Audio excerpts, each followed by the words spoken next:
할렐루야. 오늘 7번째 날 이삭의 믿음을 주제로 해서 함께 은혜를 나누기 원합니다.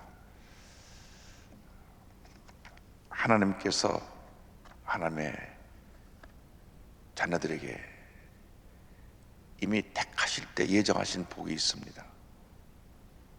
우리가 우연히 택함 받은 것이 아니고 만세전에 예정하신 계획을 따라서 우리를 택하시는데 각자 믿음의 분량대로 예배해 놓으신 축복이 있는데 언제 그 축복을 소유하느냐? 하나님께 인정받는 믿음을 보일 때 그 축복을 소유하게 되는 것입니다. 아브라함은 이삭을 얻기까지 25년이 걸렸습니다. 그런데 아직도 하나님 보시기에 부족한 점이 있어서 이삭을 모리아 땅에 있는 한 산에 바치라고 하셔서 모리아 땅에 있는 한 산에 올라서 이삭을 결박하고 칼을 들었을 때 하나님 말씀하시기를 이제야 내가 나를 경외하는 줄 알겠다. 하나님 앞에 인정받은 것입니다. 요즘으로 말하면 시험에 합격한 것입니다. 약 45년이 걸렸습니다. 모세도 40년이 걸렸습니다. 요셉은 13년이 걸렸습니다. 근데 이삭은 단 한 번의 순종으로 평생 복을 받았습니다.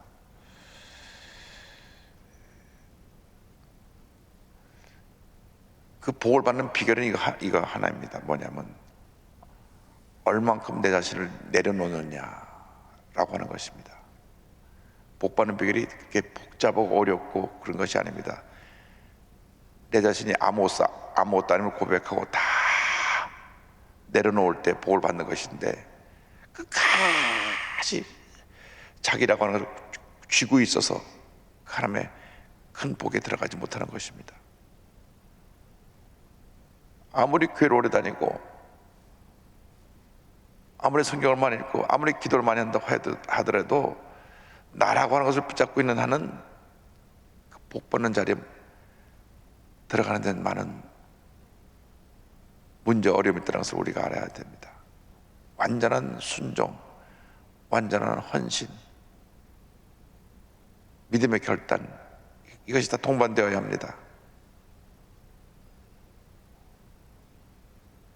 요즘 시대가 많이 바뀌어서 굉장히 자신의 주관도 강하고 자아도 강해서 누가 뭐라 그래도 말을 잘 듣지 않습니다. 마이웨이, 내가 가고 싶은 길로 갑니다.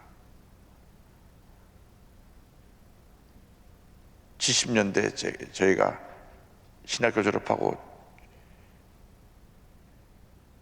주의종이 됐을 때에 그때는 뭐 지금처럼 교육자가 될 때 무슨 서약서 쓰고 도장 찍고 들어오지 않았습니다. 그냥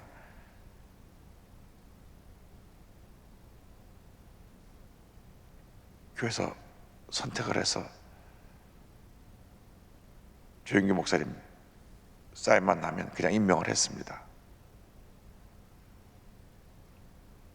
그러나 그때 순종은 절대적인 순종이었습니다.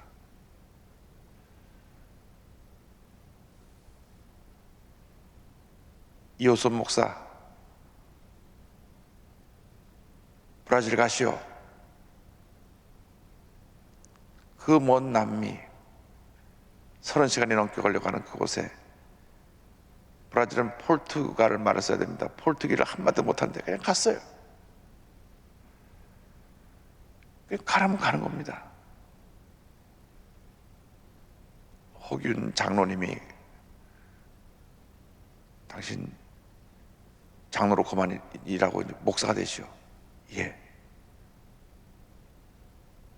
나이가 많이 들어 목사가 되고 나서 미국 가시오. 영어 한마디 못해도 미국 갔습니다.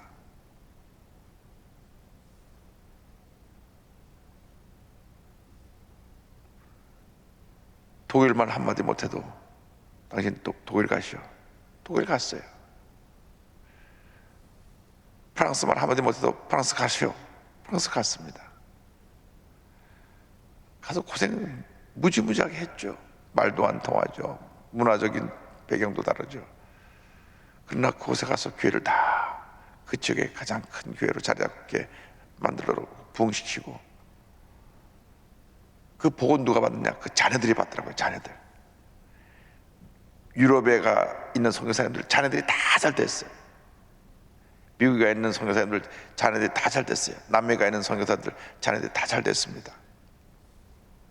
그래서 우리가 오늘 잊지 말아야 될 것은 하나님의 명령에 대한 절대적인 순종과 헌신이 우리의 일생을 정한다는 것을 잊지 말게 되기를 바랍니다. 요즘은 어디 개척 가라, 선교사로 나가라 그러면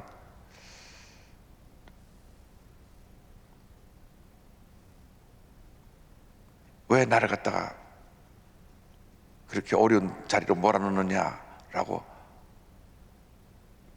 겁을 가는 사람들이 꽤 있습니다. 시대가 달라졌어요. 그러나 하나님의 진리는 바뀐 적이 없습니다. 지금도 순종하면 하나님이 역사하시는 것입니다.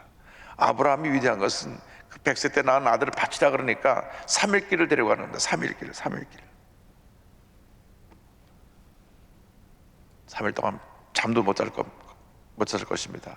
옆에서 자고 있는 이삭을 바라보면서 아이고 이제 내일 모레면 죽겠구나, 내일이면 죽겠구나, 이제 오늘 죽는 날이구나, 마음이 미어질 것입니다. 집에서 요즘 반려견 시대라 집에서 기르던 반려견이 죽어도 며칠씩 슬퍼하며 그 죽은 반려견을 못 잊는다고 하는데, 아니 자기 100세 때 난 아들을 바치라고 하니까. 그런데 이삭은 전적인 순종을 했습니다. 재물 없이 먼 길을 가는 아버지에게 묻습니다. 창세기 22장 7절 8절입니다. 이삭이 그 아버지 아브라함에게 말하여 이르되 내 아버지여 하니 그가 이르되 내 아들아 내가 여기 있노라. 이삭이 이르되 불과 나무는 있거니와 번제할 어린 양은 어디 있나이까. 아브라함이 이르되 내 아들아 번제할 어린 양은 하나님이 자기를 위하여 친히 준비하시리라 하고 두 사람이 함께 나아가서, 당연히 하나님께 제사를 드리는데 양을 끌고 가야 되는데 양이 없어요. 나무도 있고 불도 있는데 양 어디 있습니까? 하나님이 준비하실 거야, 가자. 조금 이상한 생각이 들었을 것입니다. 이삭이 눈치가 빠르고 사리 판단이 빨랐으면 내가 그 대상이 아닌가 생각할 수도 있었겠습니다. 실제로 올라가서 자기가 결박되어질 때 아버지 왜 그러세요? 밀쳐내고 단언할 수도 있었는데 그냥 묵묵히 순종했습니다. 창세기 22장 9절 10절을 보면 이삭이 반항하는 장면이 나오지 않고 순종하는 모습이 그대로 나옵니다. 하나님이 그에게 일러주신 곳에 이른지라 이 아브라함이 그곳에 제단을 쌓고 나무를 벌려놓고 그 아들 이삭을 결박하여 제단 나무에 놓고 손을 내밀어 칼을 잡고 그 아들을 잡으려 하니. 칼까지 들었을 때에 그때서 하나님이 아브라함 믿음을 인정해 주었습니다. 그래서 이삭은 이때 단번에 자신을 드림으로 그 이후로 그냥 평생 복을 받았어요. 아브라함이 25년 총 한 40년 넘게 걸린 것을 이삭은 단번에 복을 받았습니다. 그런데 그 뒤를 보면 이삭이 복을 받은 또 하나의 이유가 있습니다. 온전한 순종과 함께 우리가 두 번째로 기억해야 될 것은 이삭의 온유함.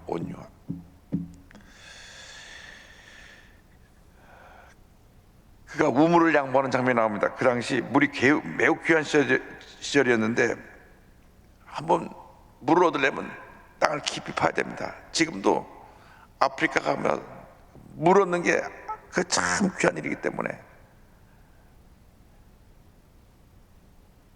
물 파기 하느라고 너무나 많은 고생을 합니다. 저희 교회에서 이 아프리카 쪽에 물 파주기를 많이 하고 우리 엔조에서 가서 물 파괴를 하는데 한 번 뚫러서 물이 나오는 게 아닙니다. 20m 30m 파서 물이 안 나오면 또 딴 데로 뚫습니다.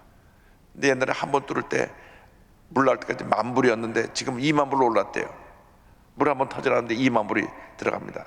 근데 물 한 번 터져나와서 3번 4번 계속 뚫기도 합니다.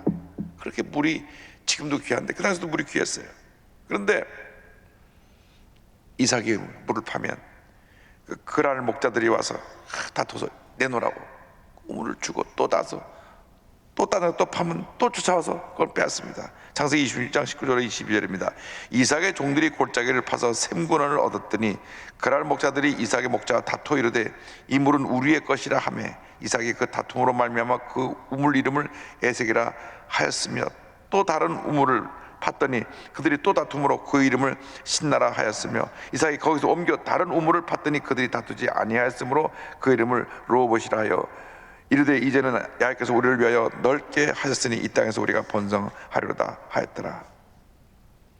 파면 와서 또 뺏어가고 힘들어서 물을 파면서 또 뺏어가고 그래서 세 번째 또 멀리 가서 또 땅을 파는데 또 물이 터져 나왔어요. 그러니까 더 이상 쫓아오지 않았습니다. 야, 하나님이 함께하는 사람들이구나.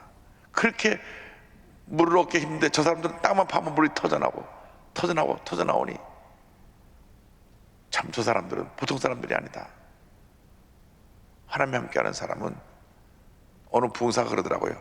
지하수도 따라다닌다고. 그 물이 나오기 어려운 때 땅만 파면 물이 터져나오고 땅만 파면 물이 터져나오고. 왜 그런 복을 받았느냐? 이삭의 온유함. 다투지 않았어요. 절대로 하나님의 사람들은 사람들을 하고 필요없는 일에 다투지 않습니다. 물로 우물 파느라고 힘들고 물 얻기 힘들지만 그것 때문에 하나님의 사람들이 물 때문에 다투면 그 사람도 물이 필요하니까 물 양보해 주는 거죠.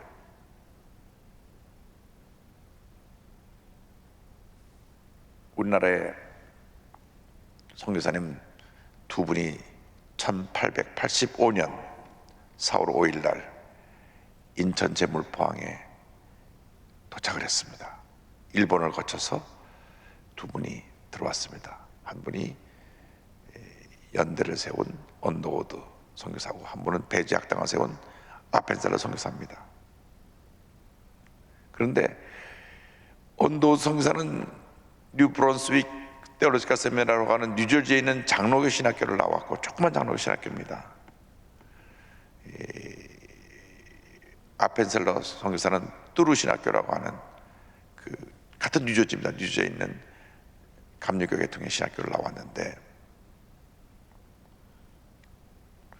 기록을 보면 아펜셀러 선교사가 훨씬 더 학문적으로 뛰어났습니다.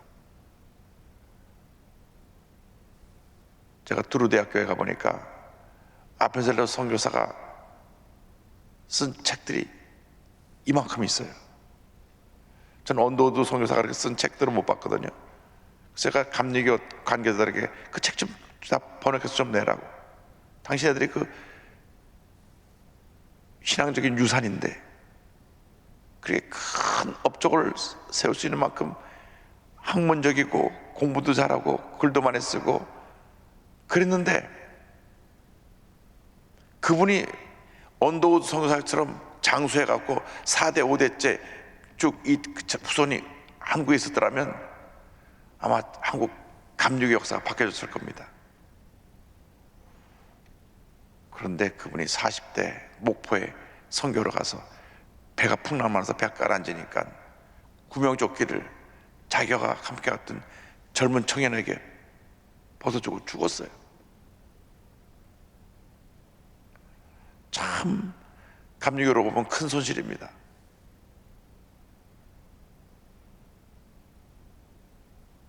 그러나 그 귀한 희생이 우리 한국 많은 교회 지도자들에게 큰 감동을 남긴 것입니다.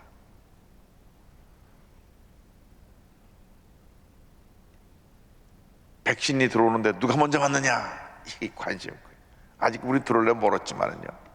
오늘 아침엔 이렇게 뉴스를 보니까 미국 쪽에서는 의료진이 먼저 맞고 유럽 쪽에서는 80세 넘은 나이 많은 분들이 먼저 맞는다. 어쨌든 순서가 의료진하고 80세 넘은 나이 많은 분들, 이 두 분들이 먼저 맞습니다. 여기 계신 젊은 분들은 좀 한참 있다 맞을 겁니다. 어쨌든 그런데 예수 믿는 사람들이 빨리 맞으려고 세치게 하면 안 됩니다. 나이 많은 분 먼저 맞아서 양보할 수 있고 배려할 수 있어야지. 이삭 같은 마음을 가져야 돼요. 물론 빨리 백신 맞고 이 코로나 공포에서 벗어나고 싶죠. 이스라엘은 너무나 백신을 빨리 나가지고 백신 준비했던 분량을 미리 다 맞아서 좀 기다렸다가 맞을 정도로 그렇게 많은 사람이 맞고 있는데 전 인구의 20% 이상이 벌써 다 맞았더라고요. 지금 유럽은 1%, 뭐 미국도 2%밖에 못 맞았는데, 그러니까 서로 빨리 맞으려고들 그래요.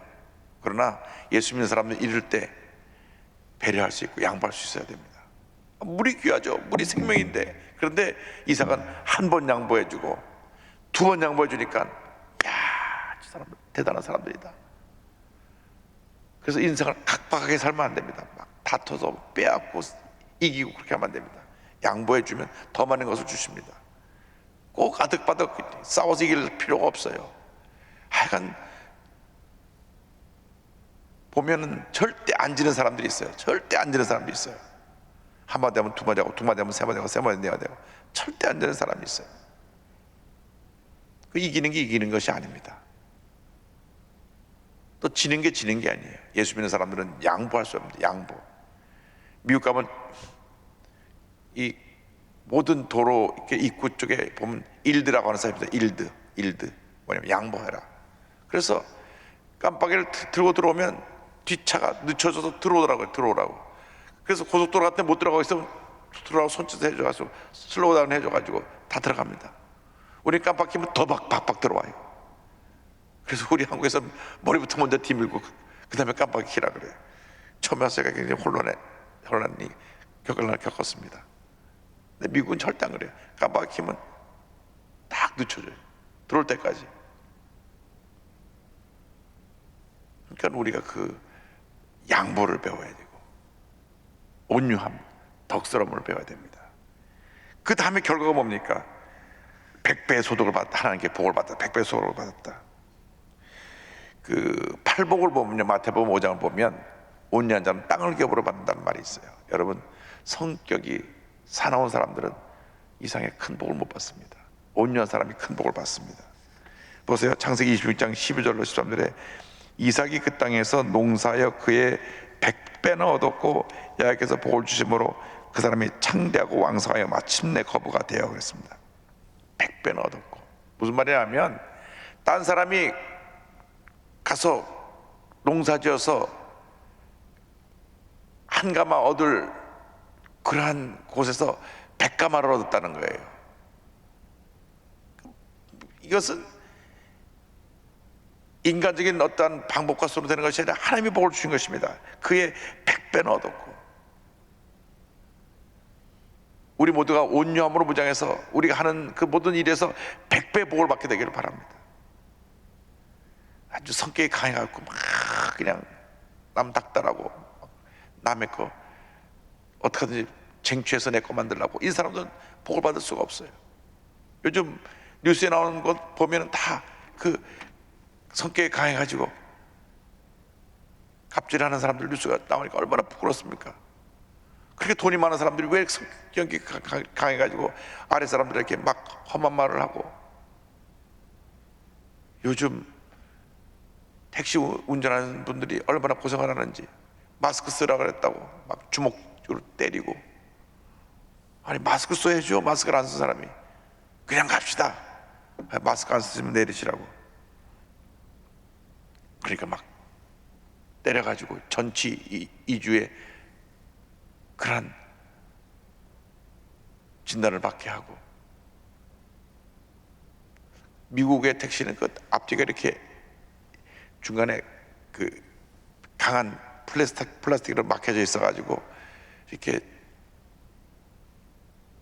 주먹질을 못하게 되어 있는데, 우리나라는 걸핏하면 막 버스 운전기사도 마스크 써랬다고 주먹질을 하고, 이런 사람들은 절대 잘 될 수가 없어요. 성경의 법칙은 온유한 사람이 땅을 얻는 것입니다.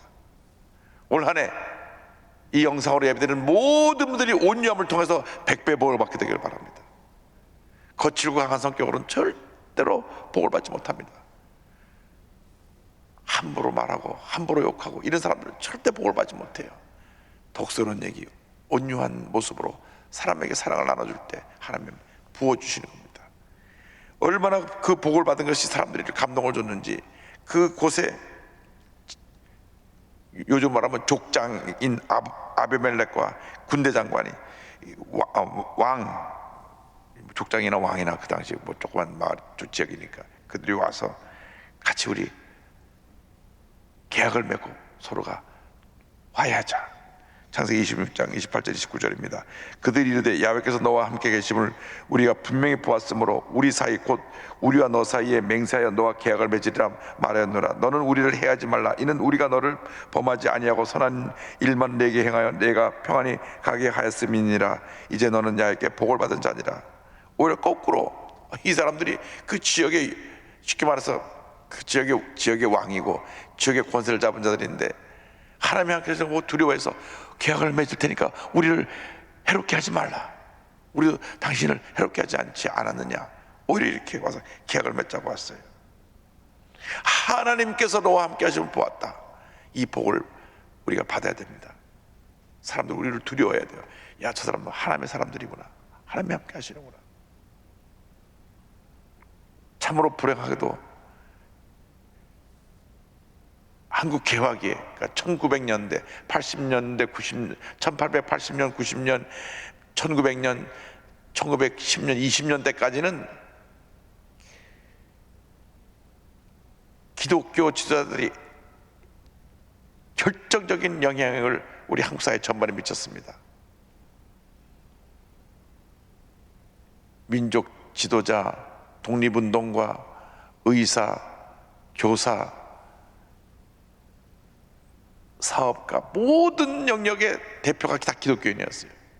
기독교인을 두려워하고 기독교인에게 절대적으로 저들이 신뢰를 보냈던 시대가 그때입니다. 1880년, 90년, 1900년, 1910년, 1920년 3.1운동 때까지 기독교인이 다 한 겁니다. 요즘 어떻습니까? 요셉을 알지 못하는 새 왕이 나타나서 기독교를 탄압합니다. 세계로교회에서는 우리가 방역 지침 잘 지키고 하나님 앞에 예배드리는데 왜 20명만 모이게 하냐. 우리가 5,500명 교인인데 예배드린다. 그래서 예배를 계속 드립니다. 이제 교회를 폐쇄하겠다면 우리는 헌법소원하겠다. 종교자가 헌법이고 이것은 시행령인데 시행령이 어떻게 헌법보다 위에 있을 수 있느냐. 이 감염 예방법은 헌법 아래에 있는 것이지 헌법을 넘어설 수 없다. 잘못된 것이다. 물론 잘못된 것이에요. 이렇게 20명으로 제한할 수가 없는 겁니다. 우리가 만석에 20명이 말이 안 됩니다. 한 10%라면 우리가 이해를 하더라도. 그러나 그렇게 된 이유가 있습니다. 왜? 사회가 우리 교회를 우습게 보는 겁니다. 정치인들이 교회를 우습게 보는 겁니다. 우리가 그런 영향력을 미쳤던 그때 그 모습을 잃어버려서 그렇습니다. 우리가 잘못해서 그래요. 사회 전반적으로 결정적으로 우리가 영향을 미치고 큰 힘을 발휘했더라면 우리를 두려워해서 감히 그렇게 못했을 것입니다. 교회도 일반 모든 거랑 똑같은 그런 기준에 의해서 방역짐을 지켜주시고 이제 마지막 단계는 딴 곳처럼 한 10%만 예배드리도록 해주십시오. 그렇게 해야 맞죠. 무조건 20명. 그건 잘못된 거죠. 그러나 그 이유가 우리가 잘못된 것이 근본적인 원인이다. 그렇다고 해서 우리가 정부랑 맞서서 싸우고 하는 그런 강경투쟁을 하겠다는 건 아니지만 뭐 교회를 예배드리지 말라 그러면 그렇게 나가야 되죠. 목숨을 걸고 우리가 순교적인 정신으로 싸워야 되지만 현재는 온라인으로 예배를 드릴 수 있도록 돼 있으니까 조금만 참고 견디고 우리의 신뢰를 회복해야 됩니다. 그런 모습이 언제 있었느냐? 사도행전 2장 40절 보면 초대교회 하나님을 찬미하며 또 온 백성에게 칭송을 받으니 주께서 구원받는 사람을 날마다 더하게 하시니라. 이 같은 모습을 우리가 회복해야 됩니다. 간절히 바라고 소원하는 것은 우리 모든 기독교인들이 코로나19 사태를 지나가면서 다시 영적 리더십을 회복해서 존경받는 교회, 존경받는 성도가 되기를 바랍니다. 이삭처럼 온념을 통해서 100배 복을 받고 사람들이 두려워하면서 와서 당신이 하나님과 함께 하심을 우리가 보았다고 그렇게 인정하고 칭찬할 수 있는 그러한 리더들이 다 되어야 합니다. 그래야 한국 교회가 살고 이 대한민국이 삽니다. 그래야 한국 교회가 살아서 이 대한민국을 변화시키고 남북 통일을 복음 통일로 이룰 수 있게 되는 것입니다. 절대로 지금 퍼주기식으로는 통일 안 됩니다. 오히려 주제사상에 잡아먹히죠. 정신 차려야 됩니다. 예수 그리스도의 복음이 북한 전역에 들어가기 전까지는 통일은 영원한 것입니다. 해방 전에 교회가 3,500교회나 있었는데 지금 교회는 다 없어지고 평양에 상대적인 그냥 봉숙교회 7교회 2개만 떡볶이하게 세워놨는데 그래도 확인해 보니까 시골에 있는 교회들이 아직도 다 그대로 있답니다. 십자가 띄고 안에 있는 거 다 치워내고 공산당 관공서로 쓰고 있지만 다시 남북 이 복음을 통해서 교류가 이루어지면 그 옛날 교회당을 다시 다 복원해서 십자가 달고 강대상 놓고 장의자 집어넣으면 교회가 되는 거니까 시골엔 그런 교회들이 아직 많이 남아있답니다. 그래서 교회가 다시 회복되고 북한 전역에 우리 기독교인들이 가서 병원을 지어줘가지고 지금 220개 군에 인민병원을 지어달라고 정식으로 요청이 와 있으니까 220개 군 전국 시골에까지 북한 전역에 다 기독교 병원을 집어넣고 기독교 학교를 세우고 하면 복음 통일의 날이 다가올 줄로 믿습니다. 그 같은 선한 영향을 끼치는 우리 모두가 되기를 주님의 이름으로 축원합니다. 기도하겠습니다. 가슴에 손 얹고 아픈 자리에 손 얹고 기도합니다. 사랑의 무한하신 하나님 아버지,